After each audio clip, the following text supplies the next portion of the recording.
آ رہی بات سمجھ میں؟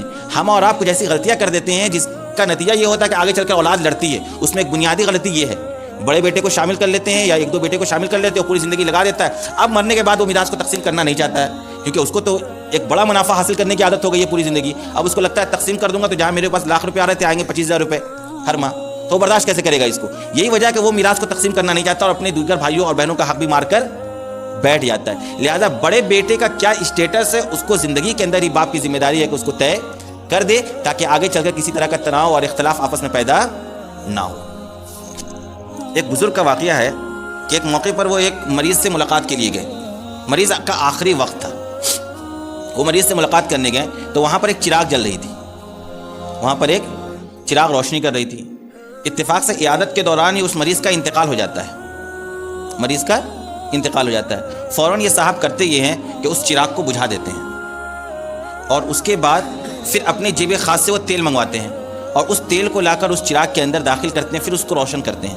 تو لوگ پوچھتے ہیں یہ کیا ماجرا ہے، آپ نے ایسا کیوں کیا؟ کہا جب تک یہ میت یہاں پر زندہ تھا تب تک میرے لیے اس چراغ کی روشنی سے فائدہ اٹھانا حلال اور جائز تھا، کیونکہ اس کا مالک کون تھا؟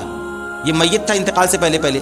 لیکن جو ہی اس کا انتقال ہوا اس کی ملکیت سے یہ چراغ نکل گیا اور جتنے وارثین ہیں سب کی ملکیت میں یہ چراغ بھی داخل ہو گیا اور سب کی اجازت یہاں پر ابھی ہے نہیں. لہذا وارثین کے مال سے میرا ناجائز استعمال کرنا لازم آئے گا، اس لیے میں نے اس چراغ کو بجھا دیا. آ رہی بات سمجھ میں؟ کس طریقے سے فوراً ملکیت منتقل ہو جاتی ہے ایک صاحب کے انتقال کے بعد. اور ہمارا آپ کا معاملہ یہ ہے کہ ہم برسوں تک اس مال کو لے کر بیٹھے رہتے ہیں اور اس کو استعمال کرتے رہتے ہیں اور نہ تقسیم کرنے کی فکر ہے اور نہ ہی کسی کو دینے اور لینے کی فکر ہوتی ہے، اور ہم مسلسل گناہوں میں مبتلا ہیں اور ہمیں اس کا اندازہ بھی نہیں ہوتا ہے.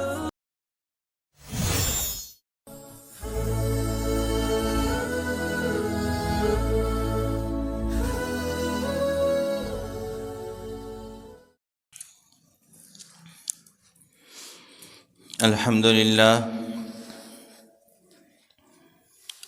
للہ نحمده ونستعینه ونستغفره ونؤمن به ونتوکل علیہ ونعوذ باللہ من شرور انفسنا ومن سیئات اعمالنا من يهده اللہ فلا مضل له ومن يضلله فلا هادی له ونشهد ان لا الہ الا اللہ وحدہ لا شریک له ونشهد ان سیدنا ومولانا محمدا عبده ورسوله اما بعد فاعوذ باللہ من الشیطان الرجیم بسم اللہ الرحمن الرحیم للرجال نصیب مما ترک الوالدان والاقربون وللنساء نصیب مما ترک الوالدان والاقربون مما قل منه او کثر نصیبا مفروضا او کما قال اللہ تبارک و تعالی. وقال النبی صلی اللہ علیہ وسلم من قطع میراث وارثه قطعه اللہ میراثه من الجنة یوم القیامہ او کما قال علیہ الصلاۃ والسلام. محترم مصلیان کرام، گزشتہ کئی جمعوں سے ہم اور آپ وراثت کے عنوان پر بیان سن رہے ہیں. وراثت کے متعلق جو بھی اہم مسائل اور گفتگو تھی وہ آپ کے سامنے بیان کی جا چکی ہے اور تفصیل کے ساتھ یہ باتیں بتلائی جا چکی ہے کہ انسان کے انتقال کے بعد اس کے ساتھ 4 طرح کے احکامات متعلق ہو جاتے ہیں. سب سے پہلے اس میت کے کفن دفن کا انتظام کیا جائے گا اس کے چھوڑے ہوئے مال میں سے، اور نمبر 2 اس کے قرضے ادا کیے جائیں گے اگر وہ قرض لے کر انتقال کیا ہے. نمبر 3 اگر اس نے کوئی وصیت کر رکھی ہے تو اس وصیت کو نافذ کیا جائے گا. اور نمبر 4 جو مسئلہ تھا وہ تھا وراثت کا، کہ یہ جو میت متروکہ مال بچ رہا ہے میت کا، اس مال کو اس کے وارثین کے درمیان شرعی طور پر جس کا جو حصہ ہے اس اعتبار سے اس مال کو تقسیم کر دیا جائے گا. یہ تھا وراثت. اس سلسلے میں نے آپ کو یہ بات ہی بتلائی تھی کہ جس طریقے سے مرد حضرات وارث ہوتے ہیں اسی طریقے سے عورتیں بھی وارث ہوا کرتی ہیں، اور قرآن نے جو وراثت کا حکم نازل کیا ہے وہ عورتوں کو ہی وراثت دلوانے کے پس منظر میں نازل کیا ہے، ورنہ پہلے سے بھی دنیا مردوں کو وارث سمجھا کرتی تھی اور اس کو وارث بنایا کرتی تھی۔ اور میں نے آپ کو یہ بات بھی بتلائی تھی کہ یہ جو وراثت کا حق ملتا ہے جو وارثین ہوتے ہیں شرعی، اس کی بنیاد کیا ہے، اور اس سلسلے میں آپ کو یہ بات بتلائی گئی تھی کہ اقربیت کو اسلام نے بنیاد بنایا ہے کہ قریب کا رشتہ دار وارث ہوگا، دور کا رشتہ دار محروم ہو جائے گا۔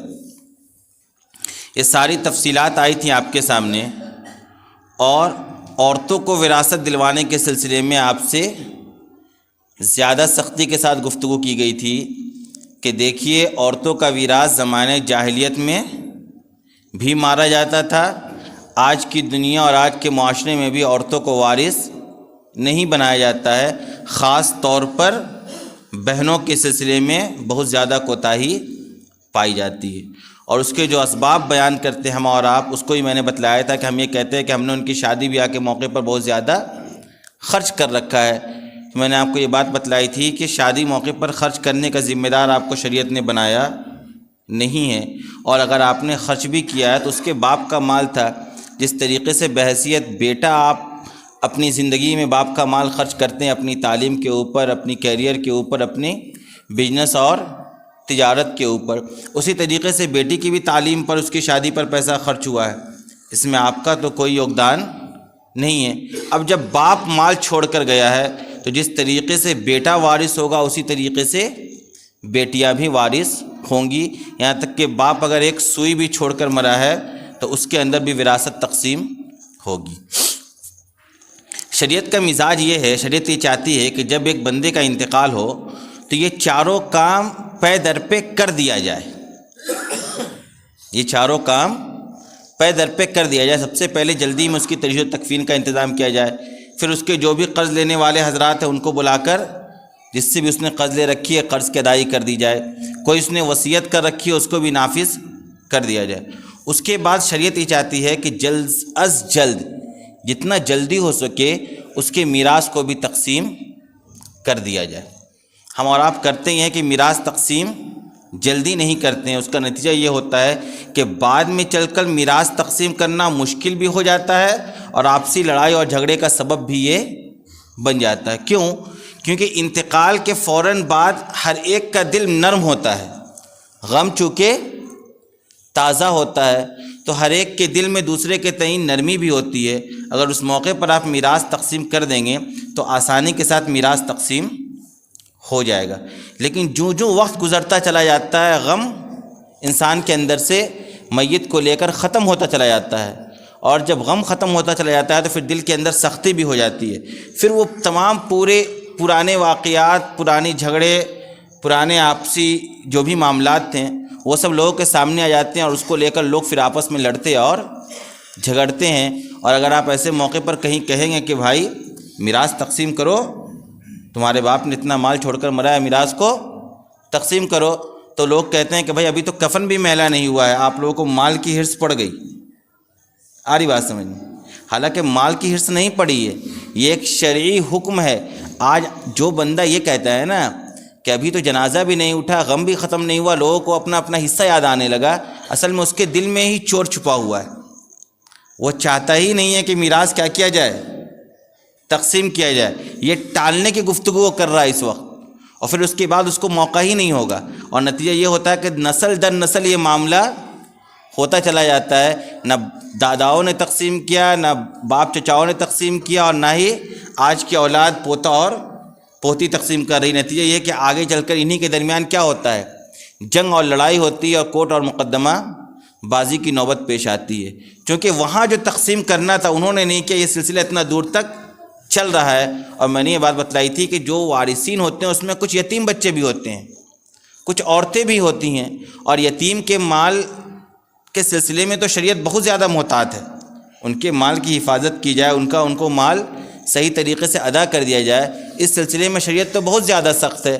اور آپ جو یتیم کا مال میراث تقسیم نہ کر کے استعمال کر رہے ہیں ریگولر، تو قرآن نے کہا ان الذین یأکلون اموال الیتامی ظلما انما یأکلون فی بطونہم نارا، کہ جو لوگ ناحق مال یتیم کا کھاتے ہیں وہ اپنے پیٹوں کے اندر کیا کر رہے ہیں؟ آگ کا انگارہ ڈال رہے ہیں۔ یعنی بہت سی مرتبہ دوہرے گناہ کا ہم اور آپ بوجھ اٹھاتے ہیں، ایک تو میراث کو تقسیم نہ کرنا، اور دوسرے کا جو حق آپ کے مال میں جو باپ چھوڑ کر مرا ہے اس میں آپ کا بھی حق ہے، آپ کی بہن کا بھی، آپ کے بھائی کا بھی حق ہے، آپ کی والدہ کا بھی حق ہے۔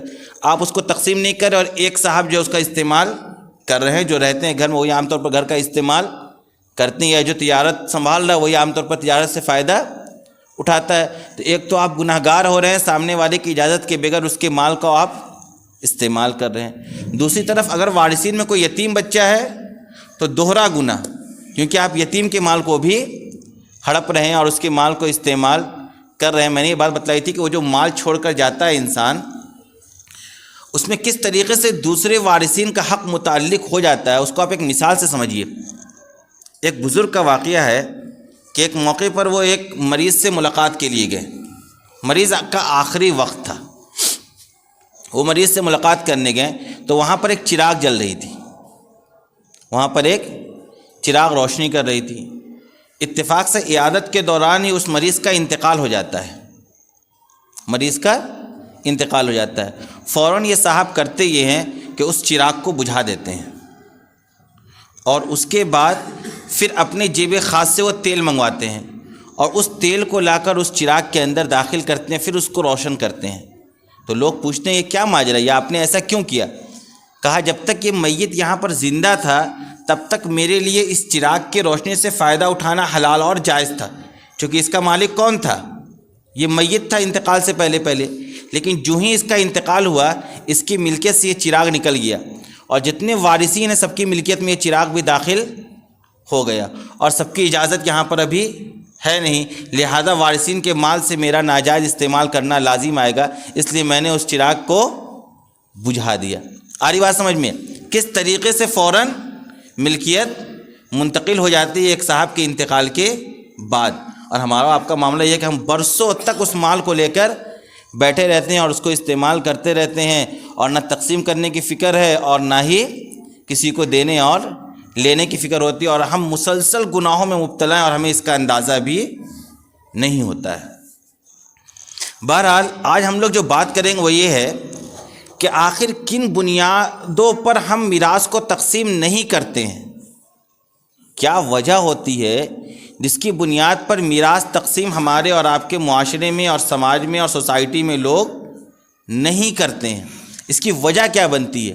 تو اس کی کچھ بنیادی وجہ ہیں جس کی بنیاد پر لوگ میراث تقسیم کرنا نہیں چاہتے ہیں۔ اگر ہم ان بنیادی وجہوں کو سمجھ لیں گے اور اس کو درست کر لیں گے تو بہت آسان ہے، بہت زیادہ ہی آسان ہے۔ جیسے سب سے بڑا مسئلہ پیدا ہوتا ہے بڑے بیٹے کا، جو بڑا بھائی ہوتا ہے سب سے زیادہ مسئلہ وہیں سے پیدا ہوتا ہے۔ کیا ہوتا ہے مسئلہ؟ مسئلہ یہ ہوتا ہے کہ باپ کی زندگی میں عام طور پر باپ کے کاروبار میں یا باپ کی کھیتی باڑی میں جو بھی باپ کا ذریعہ معاش ہوتا ہے اس کے اندر بڑا بھائی بھی تعاون کرنا شروع کر دیتا ہے۔ ہمارے معاشرے میں ہی ہوتا ہے، جو بڑا بیٹا ہوتا ہے وہ باپ کا ہاتھ بٹانا شروع کر دیتا ہے، باپ کی تجارت میں، باپ کی کھیتی میں، کسانی کا سارا کام وہ انجام دینا شروع کر دیتا ہے۔ اب مسئلہ یہ ہوتا ہے کہ 20-25 سال ایسی زندگی گزرتی ہے جس میں یہ بڑا بیٹا اپنے باپ کے ساتھ اپنی پوری جوانی، اپنا پورا ٹیلنٹ اور پوری صلاحیت باپ کے کاروبار کے اندر لگا دیتا ہے۔ دوسری طرف ہوتے ہیں کہ اس کے کچھ چھوٹے بھائی اور بہن ہوتے ہیں، جب باپ کا انتقال ہوتا ہے تو وہ اس عمر میں پہنچتے ہیں کہ انہوں نے کوئی اس میں اپنا یوگدان ادا نہیں کیا ہے، ان کی کوئی قربانی اس مال کے کمانے میں بظاہر نہیں دکھتی ہے۔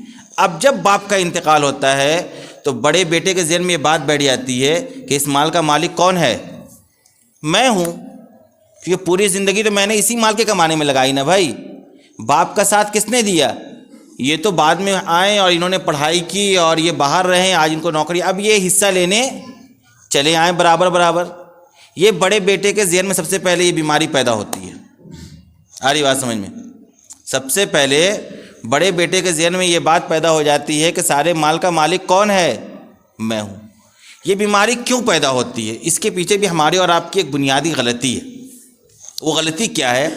ایک تو ہم اور آپ جب جوائنٹ فیملی میں رہتے ہیں، ایک فیملی کے درمیان جب زندگی گزارتے ہیں، تو ہم ملکیت کو ممتاز نہیں رکھتے ہیں۔ کیا مطلب؟ مطلب یہ ہے کہ جو بھی چیز گھر کے اندر آ رہا ہے یا جو بھی چیز گھر کے اندر لگ رہا ہے، گھر کی تعمیر ہو رہی، دوسری منزل سے تیسری منزل تک تعمیر پہنچ رہی، گھر کے اندر بہت سارے سامان خریدے جا رہے ہیں، بہت سارے معاملات انجام دیے جا رہے ہیں، تو یہ ہم طے ہی نہیں کرتے ہیں کہ یہ جو دیگر چیزیں جو اس کے اندر ایڈ ہو رہی ہیں اس کا مالک کون ہے، بلکہ ہمارے آپ کے ذہن میں بات رہتی ہے کہ سب کا مالک کون ہے؟ پورا گھر مالک ہے، اور بات یہ ہوتی ہے کہ باپ مالک ہے، یعنی والد زندہ ہے تو ساری چیزیں کس کی ہے؟ والد کی ہے۔ یہی سوچ کر ہم اور آپ ساری چیزیں اپنے گھر میں لا کر لگاتے ہیں، اور ملکیت ممتاز ہی نہیں ہوتی ہے۔ یعنی یہ نہیں طے ہوتا کہ بھائی یہ گاڑی فلاں بیٹا خریدا ہے تو اس کا مالک وہ ہے، یہ فریج فلاں بیٹا لے کر آیا تو اس کا مالک وہ ہے، گھر کی اوپر والی منزل فلاں بیٹے نے بنوائی ہے تو اس کا مالک وہ ہے۔ یہ ممتاز ہمارے یہاں نہیں ہوتا ہے، بلکہ ہم سب کیا سمجھتے ہیں کہ گھر ہی کا ہے۔ اب نتیجہ یہ ہوتا ہے کہ جب وراثت تقسیم کرنے کی باری آتی تو لوگ ذہن بات آتی ہے، ارے اوپر والے مکان میں تو سارا پیسہ میری کمائی کا لگا ہے، اور اب وراثت مال لینے یہ لوگ بھی آ کر بیٹھ گئے۔ ہوتا ہے کہ نہیں ہوتا یہ مسئلہ؟ یہی مسئلہ کھڑا ہوتا ہے ہمارے اور آپ کے گھروں میں۔ تو اس سلسلے میں 2-3 باتیں ہیں۔ نمبر 1، وہ جو بڑا بیٹا اپنے باپ کا ساتھ دے رہا تھا وہ کس بنیاد پر دے رہا تھا، اس کو پہلے واضح کرنا ہوگا۔ اگر وہ یہ سمجھتا ہے کہ میں اپنی باپ کی کیا کر رہا ہوں؟ خدمت کر رہا ہوں، تو خدمت کا اجر آپ دنیا میں کیوں لینا چاہتے ہیں؟ جب آپ نے اپنے باپ کی خدمت کی ہے، باپ کا ہاتھ بٹایا ہے، باپ کا ساتھ دیا ہے، تو اس کا اجر آپ کو کل قیامت کے دن ملے گا۔ آپ یہاں کیوں لینا چاہتے ہیں دوسرے کا حق مار کر میراث کے اندر؟ موت کے بعد تو ہر بیٹے اور بیٹی کا جو حصہ وہ اس کو ملے گا، بھلے ہی ایک بیٹے نے پوری زندگی باپ کو مڑ کر نہیں دیکھا اور دوسرا بیٹا پوری زندگی کس میں لگا دیا؟ اپنے باپ میں لگا دیا۔ آپ نے جو بھی ایکسٹرا کیا اپنے باپ کے ساتھ، اپنے والدین کے ساتھ، اس کا آپ کو اجر کل قیامت کے دن ملے گا۔ اور دوسری صورت، دوسرا مسئلہ یہ کہ آپ کو دنیا میں بھی چاہیے اگر اس کا اجر، تو آپ باپ کی زندگی میں ہی اس کو طے کریں بیٹھ کر کہ میں جو آپ کے ساتھ لگ رہا ہوں، آپ کے کاروبار کے اندر اپنی زندگی کو لگا رہا ہوں، آپ کے مکان کے اندر اپنا مال انویسٹ کر رہا ہوں، تو اس کی حیثیت کیا ہے؟ آیا یہ اس کے مالک آپ بن رہے ہیں، یا یہ کہ اس کی ملکیت میری ہوگی؟ جتنا میرا پیسہ لگ رہا ہے، جتنا پرسنٹ میرا لگ رہا ہے، اس کی ملکیت میری ہوگی۔ اس کو آپ باپ کی زندگی میں ہی طے کر لیں تاکہ باپ کے جانے کے بعد لڑائی اور جھگڑے کی نوبت نہ آئے۔ اور والدین کو بھی چاہیے، یہ جو بڑا بیٹا آپ کے ساتھ لگا، اپنی زندگی لگایا، اگر یہ یہاں نہیں لگتا تو دنیا کسی اور کونے میں اپنے کیریئر کو بنا رہا ہوتا، کہیں اور وہ نوکری حاصل کر رہا ہوتا، کہیں اور وہ معاش کما رہا ہوتا، کہیں نہ کہیں کچھ نہ کرتا۔ جیسے آپ کے دوسرے بیٹوں نے دنیا گھوم کر پیسہ کمایا، ویسے یہ بھی کچھ نہ کچھ کرتا۔ یہ جب آپ کے ساتھ لگا ہے تو اب آپ کی ذمہ داری ہے کہ آپ اس کو بحیثیت ملازمت اپنے کاروبار میں شامل کیجیے۔ اگر یہ بیٹا آپ کا ساتھ نہیں دیتا تو آپ کسی تھرڈ پرسن کو داخل کرتے اپنے کاروبار کے اندر، تو اس کو آپ معاوضہ اور اجرت دیتے کہ نہیں دیتے؟ وہ جو اپنی صلاحیت لگا رہا، اپنا وقت لگا رہا، اپنی جوانی لگاتا، تو اس کو آپ اس کی تنخواہ دیتے کہ نہیں دیتے؟ دیتے نا بھائی۔ اس طریقے سے اپنے اس بڑے بیٹے کو بھی دیجئے، آپ کی آمدنی ہو رہی، اس سے آپ گھر بھی چلاتے ہیں، اپنے کچھ بیٹے کو بھی دیتے ہیں، اس بیٹے کا ایکسٹرا آپ رکھیے۔ اگر یہ بیٹا باہر جا کر 50,000 روپے مہینہ کماتا ہے تو آپ اپنے کاروبار سے ہی 50,000 روپے اس کی تنخواہ متعین کیجیے اپنی زندگی کے اندر ہی، تاکہ کل چل کر اس کے دماغ میں بیماری پیدا نہ ہو کہ سارے مال کا مالک کون ہے؟ میں ہوں۔ آ رہی بات سمجھ میں؟ ہم اور آپ کچھ ایسی غلطیاں کر دیتے ہیں جس کا نتیجہ یہ ہوتا ہے کہ آگے چل کر اولاد لڑتی ہے۔ اس میں ایک بنیادی غلطی یہ ہے، بڑے بیٹے کو شامل کر لیتے ہیں یا 1-2 بیٹے کو شامل کر لیتے ہیں اور پوری زندگی لگا دیتا ہے۔ اب مرنے کے بعد وہ میراث کو تقسیم کرنا نہیں چاہتا ہے، کیونکہ اس کو تو ایک بڑا منافع حاصل کرنے کی عادت ہو گئی ہے پوری زندگی۔ اب اس کو لگتا ہے تقسیم کر دوں گا تو جہاں میرے پاس لاکھ روپے آ رہے تھے آئیں گے 25,000 روپے ہر ماہ، تو وہ برداشت کیسے کرے گا اس کو؟ یہی وجہ ہے کہ وہ میراث کو تقسیم کرنا نہیں چاہتا اور اپنے دیگر بھائیوں اور بہنوں کا حق بھی مار کر بیٹھ جاتا ہے۔ لہذا بڑے بیٹے کا کیا اسٹیٹس ہے، اس کو زندگی کے اندر ہی باپ کی ذمہ داری ہے کہ اس کو طے کر دے، تاکہ آگے چل کر کسی طرح کا تناؤ اور اختلاف آپس میں پیدا نہ ہو۔ دوسرا مسئلہ کیا ہوتا ہے؟ دوسرا مسئلہ یہ ہوتا ہے کہ میراث کا جو حق مارتے وہ صرف مرد حضرات ہی نہیں مارتے ہیں، عورتیں بھی بعض جگہ حق مارنے پر اتر آتی ہیں۔ وہ کیا صورت ہوتی ہے؟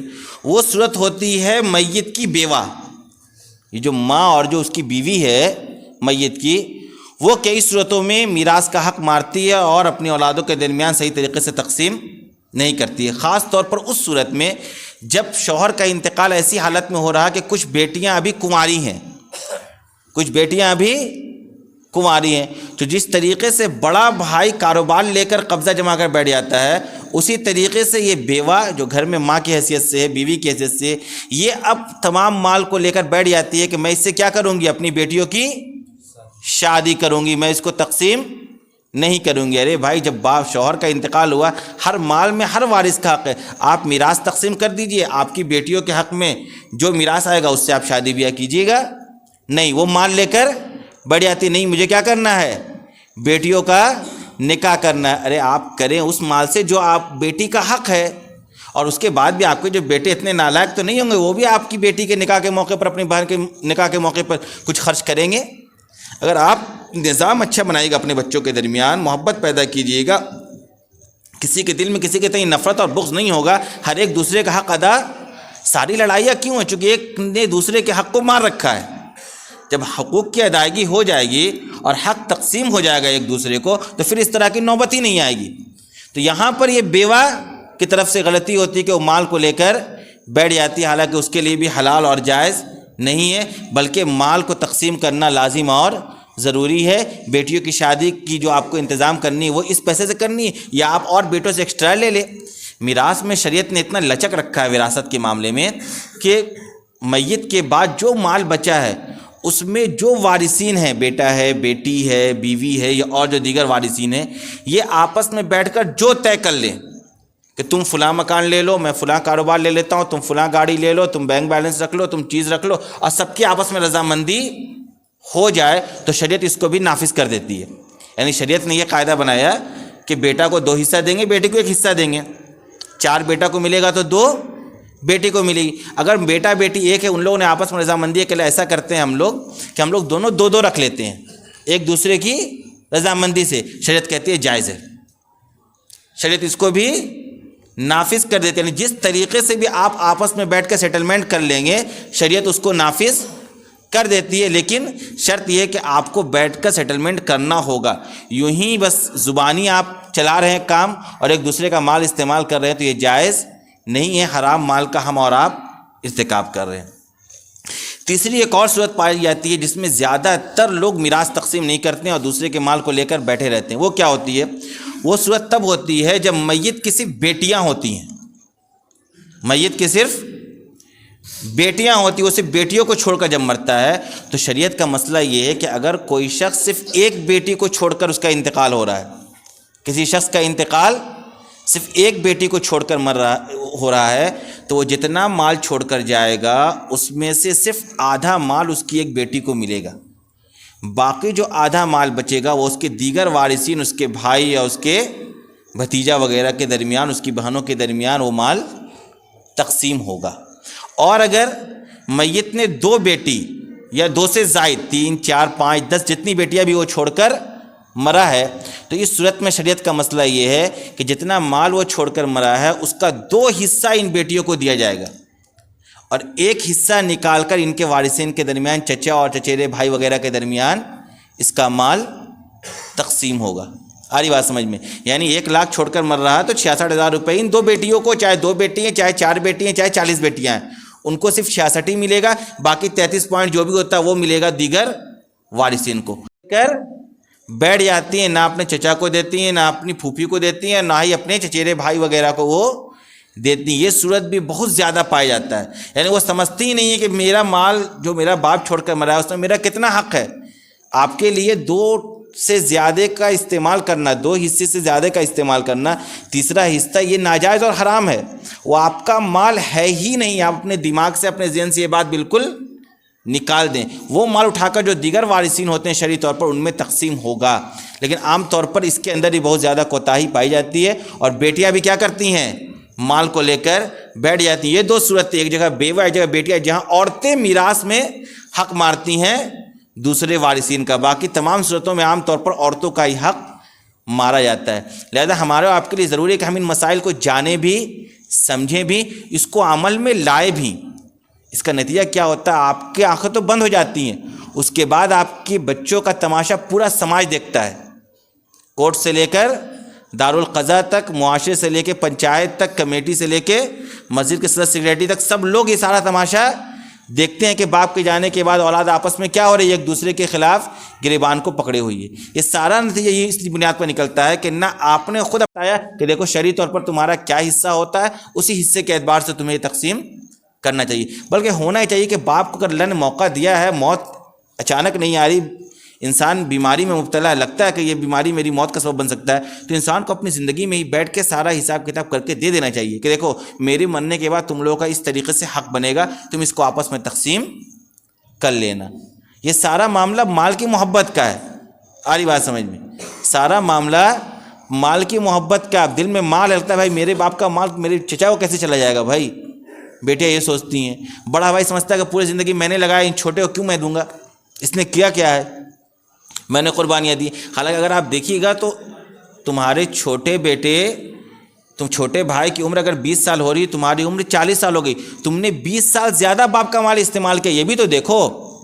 آج جب باپ جا رہا ہے تو اس نے اپنے ایک بیٹے پر 20 سال ہی مال خرچ کیا، لیکن تمہارے اوپر تو اس نے 40 سال مال خرچ کیا، تمہارے بچوں کی شادیاں بھی یہیں سے ہوئی، 40 سال تمہاری زندگی کے اندر، لہذا مرنے کے بعد جس کا جو حصہ ہے اس کو تم کیوں